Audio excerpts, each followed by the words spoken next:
Hello everyone, आप सभी का स्वागत है मेरे यूट्यूब चैनल डेटा पाइपलाइन में। आज हम पाइस्पार्क का यूज़ करके फाइल को रीड करना सीखेंगे। बेसिकली हम फोकस करेंगे कि हम HDFS फाइल को रीड करें और उस पर वर्क करें। तो बेसिकली हमें ये कमांड एग्जीक्यूट करना होगा JPS। JPS से हमें ये पता चलता है कि HDFS एक्टिवेट है या नहीं है। देखिए, जैसे यहाँ पर देख सकते हैं कि सिर्फ केवल एक ही आउटपुट हमें मिला था JPS प्रिंट करने के बाद। तो अब हम SBIN में जाएंगे और SBIN में जाने के बाद ये सारे हमारे पास फाइल्स हैं, मगर हम एग्जीक्यूट करेंगे स्टार्ट ऑल डॉट sh को। ये कुछ टाइम लेगा और ये जितने भी नोड होंगे इस पे हडूप के, वो उन सभी को एक्टिवेट कर देगा। ये कुछ सेकंड लेता है, करीबन 10 सेकंड। तो देख सकते हैं कि अभी नेम नोड स्टार्ट हो रहा है, डेटा नोड भी स्टार्ट हो रहा है, अब secondary name node.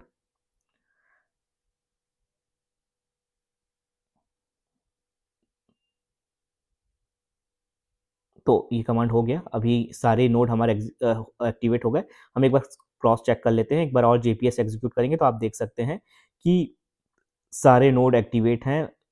Data node, resource manager, secondary name node, node manager, name node, ये सारे दिख रहे हैं। इनके का प्रोसेस ID भी हमको यहाँ पर दिख रहा है। तो ये पूरी तरह से अब एक्टिवेट हो चुका है।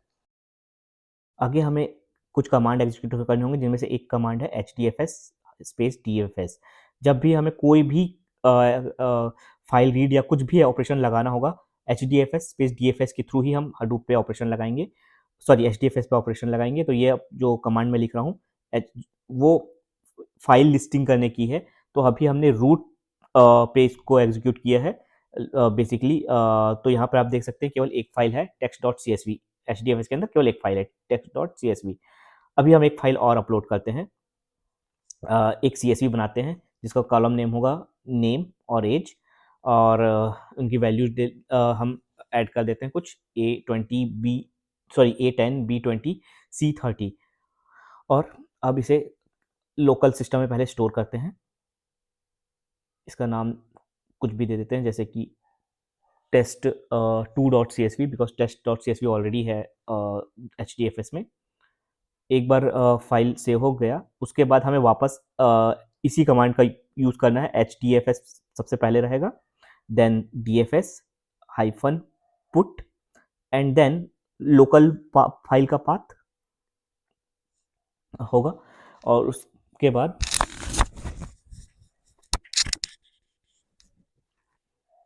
ये लोकल पाथ मैं दे रहा हूँ। उसके बाद हमें हडूप HDFS का पाथ देना होगा। अभी के लिए हम केवल इसे रूट फोल्डर पे ही रख देते हैं, कोई न्यू फोल्डर नहीं क्रिएट करते।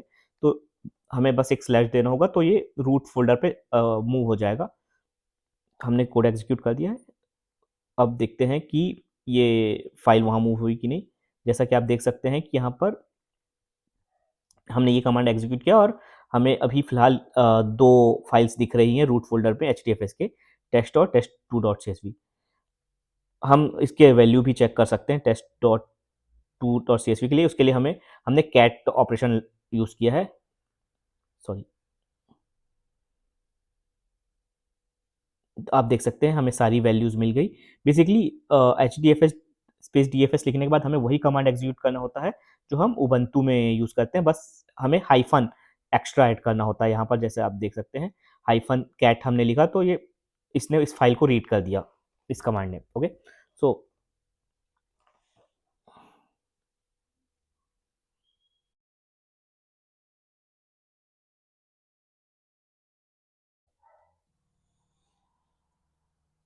अब हम पाइस्पार्क के हेल्प से उस फाइल को रीड करेंगे जो अभी हमने HDFS में अपलोड किया था। इसके लिए हमें सबसे पहले जाना होगा स्पार्क फोल्डर के अंदर, उसके अंदर बीन। और इसमें आप सबसे इंपॉर्टेंट चीज़ है वो है स्पार्क सबमिट कमांड, जो आप देख सकते हैं। सबसे पहले अब हम कोड लिखेंगे। तो सबसे लिखेंगे हम from PySpark.sql import spark session। Basically हम स्पार्क सेशन को इंपोर्ट कर रहे हैं यहाँ पर।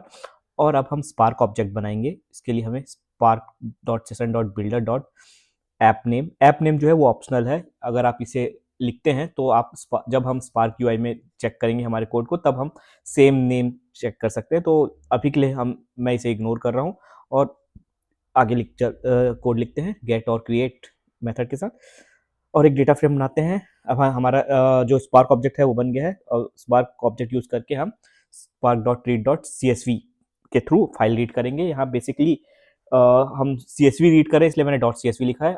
अगर हम जेसन या कोई और फाइल, पार्क के फाइल अगर हम रीड करेंगे तो हम वो मेथड ही लिखेंगे।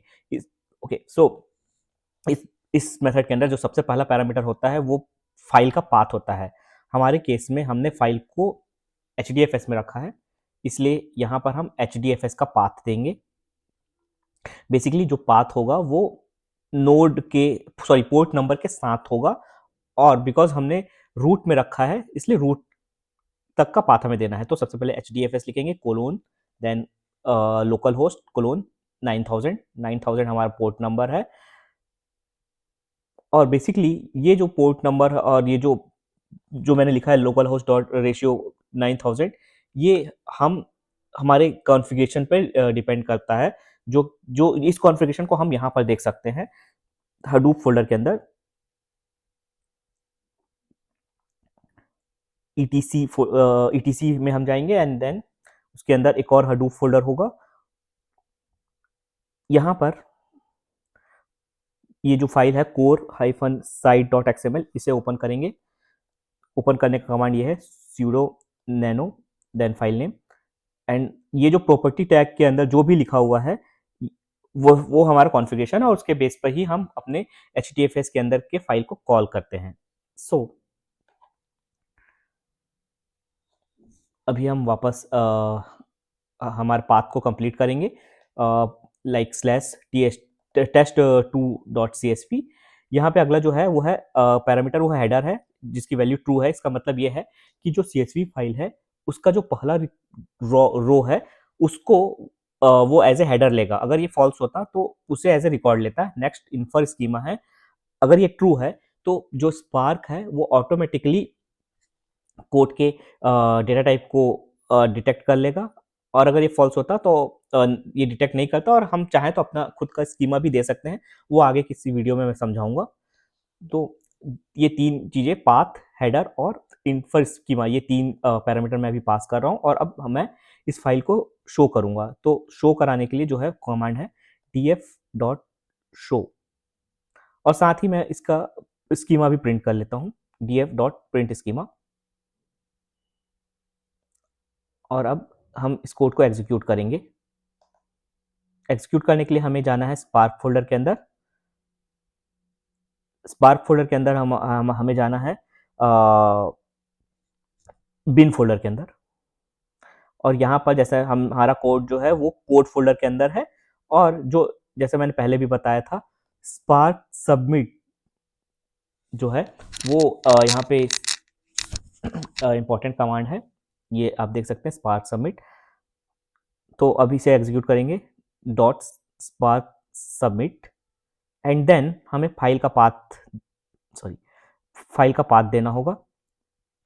फाइल का पाथ हम चाहें तो पूरा पाथ भी दे सकते हैं, जैसे कि होम आसूस डॉक्यूमेंट, या फिर डॉक्यूमेंट्स एंड देन जो भी है हम पाथ, या फिर हम डायरेक्टली ./ लगाकर कोड लगा के देन फाइल का नेम, जैसा अभी मैं देख कर रहा हूँ ऐसा भी आप कर सकते हैं। अब इसे एग्जीक्यूट करेंगे। ओके सॉरी, यहाँ पर एक स्लैश और आएगा। ओके, अब इसे एग्जीक्यूट करेंगे। अब आप देख सकते हैं कोड एग्जीक्यूट हो रहा है। ये कुछ सेकेंड्स लेगा, कई बार ये ज़्यादा टाइम लेता है, डिपेंड करता है कि कितने बड़े डेटा सेट पे हम काम कर रहे हैं। तो ये बहुत जल्दी हो गया बिकॉज हमारा डेटा सेट ज़्यादा बड़ा नहीं है।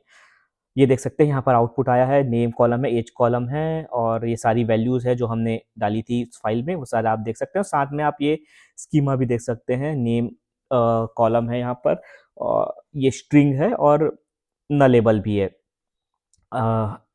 और नीचे यहाँ पर एज कॉलम भी है जो कि इंटीजर है, और ये भी नलेबल है।